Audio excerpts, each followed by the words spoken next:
নমস্কার বন্ধুরা, আজকে আমি পনিরের একটা খুবই সিম্পল এবং সুস্বাদু রেসিপি তৈরি করে দেখাবো। আপনারা বাড়িতে বানিয়ে খেয়ে আমাকে কমেন্ট করে জানাবেন কিন্তু কেমন লাগলো। ঠিক আছে, চলুন তাহলে বানিয়ে ফেলি। পনিরের এই রেসিপিটা একেবারে পেঁয়াজ রসুন ছাড়া নিরামিষ। এটা আপনারা উপোস কাপাসের দিনেও খেতে পারেন।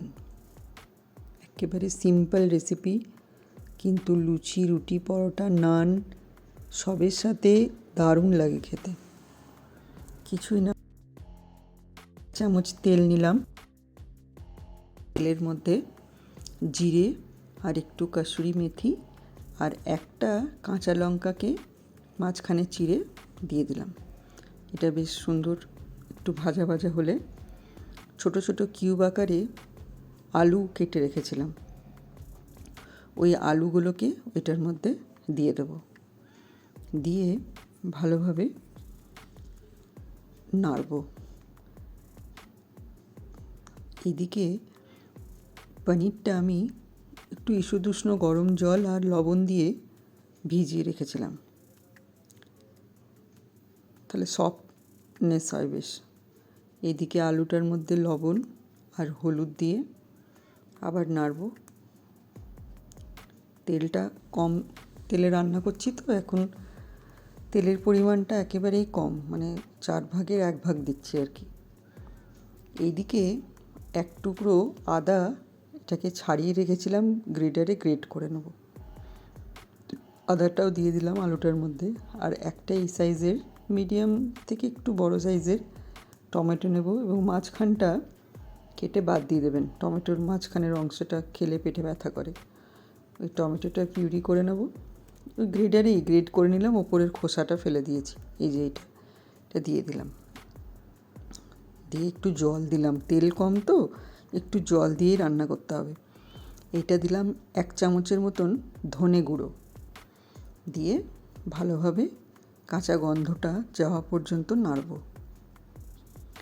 এদিকে কিছু সবজি আমি দিয়েছি, যেমন লম্বা করে ক্যাপসিকাম আর একটু গাজর কেটে দিয়েছি, আর 1 মুঠো একদম ফ্রেশ মটরশুঁটি দিয়েছি। আপনারা চাইলে এখানে বিনসও দিতে পারেন কেটে। এখন টেস্টটাকে ব্যালেন্স করার জন্য একটু মিষ্টি দিলাম। মিষ্টি বলতে চিনি তো দিচ্ছি না, গুড় দিলাম একটু। এই দেখুন, এই ফ্রেশ মটরশুঁটিগুলো দিয়ে দিলাম। দিয়ে একটু হালকা ভাজা ভাজা করা পর্যন্ত নাড়ব।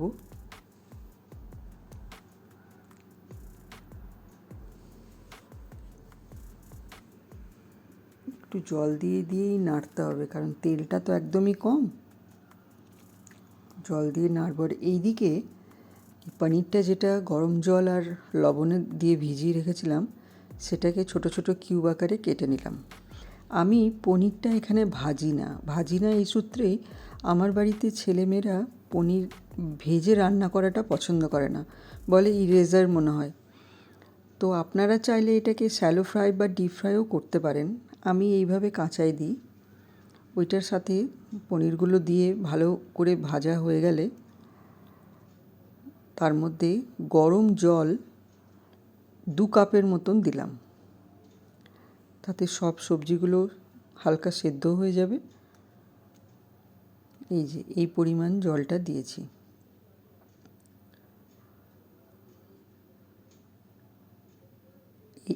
এখন কি করব, 1/2 চামচ কর্নফ্লাওয়ার নেব।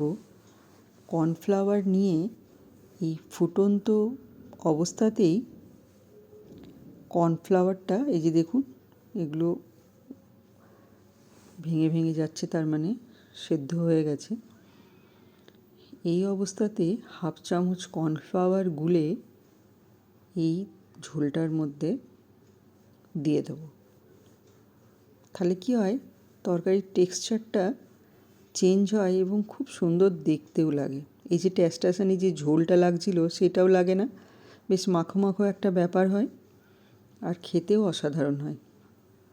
এটা দিয়ে দিলাম। দিয়ে ভালোভাবে নেড়ে সব সবজিগুলো একটু আধ ভাঙা করে দিলাম। আর ঠিক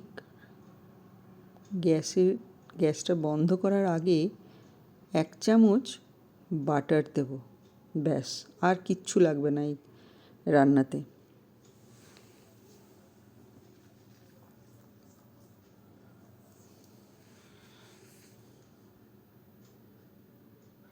ঝোলটাতে জলটা দেওয়ার পর আমি মিনিমাম 6 থেকে 7 মিনিট সিম করে ঢাকা দিয়ে রেখে দিয়েছিলাম।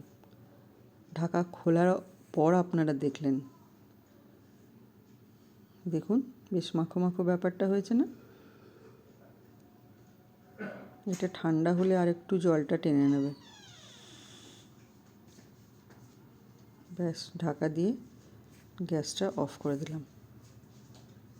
দেখুন কি সুন্দর টেক্সচার হয়েছে, খুব ভালো খেতে হয়। আপনারাও বাড়িতে নিশ্চয়ই বানিয়ে খাবেন এবং আমাকে কমেন্ট করে জানাবেন সত্যি আপনাদেরও আমার মতন ভালো লেগেছে না লাগেনি। ঠিক আছে, আবার আসবো নতুন রেসিপির সাথে। সবাই খুব ভালো থাকবেন। যারা যারা আমার পেজটি সাবস্ক্রাইব করেছেন তাদেরকে অসংখ্য ধন্যবাদ। আবার আসবো নতুন রেসিপি নিয়ে। ভালো থাকবেন সবাই। বাই।